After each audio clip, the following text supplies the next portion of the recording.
جس گھر میں فیصلوں کا اختیار عورت کے پاس ہو وہاں بچوں کے رشتے نہ کرو، کیونکہ عورت کے کمزور فیصلے اس گھر کو کسی بھی لمحے تباہ کر سکتے ہیں۔ مرد کی زبان، عورت کی حیا اور اولاد کی فرما برداری گھر کے سکون کے لیے اتنے ہی اہم ہیں جتنی زندہ رہنے کے لیے سانسیں۔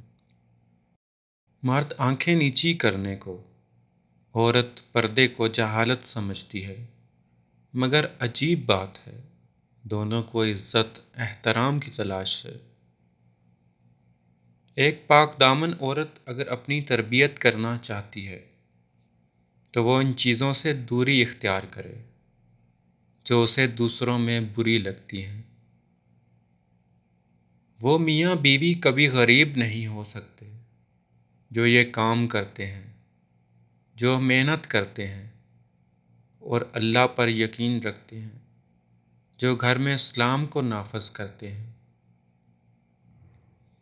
نظر کا گناہ ایسا گناہ ہے جو عبادت کی لذت چھین لیتا ہے۔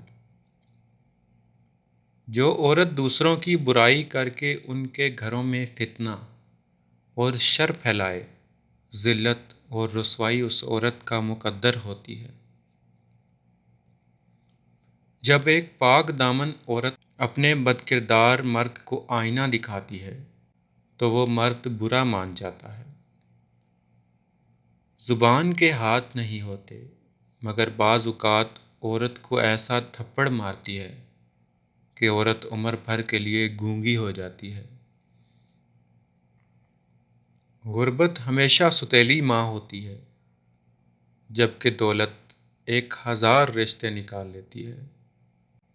عورت کا اخلاق زبان اور سوچ بتا دیتی ہے کہ وہ پڑھی لکھی ہے یا ان پڑھ۔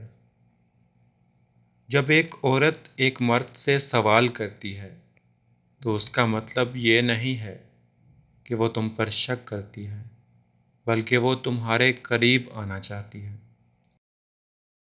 اپنا غم ہر کسی کو نہ بتائیں، کیونکہ اگر مرہم کسی کے پاس نہ ہوا تو نمک تو ضرور ہوگا۔ شادی اس وقت کرو جب تمہیں رشتوں کی قدر معلوم ہو، جب تمہیں دوسروں کا احساس ہو، جب تمہیں اپنی بیوی کی خواہشات کو پورا کرنے کا حوصلہ ہو، جب تم آنے والے بچوں کے لیے اچھی سوچ رکھتے ہو، جب تم گناہ سے بچنا چاہتے ہو۔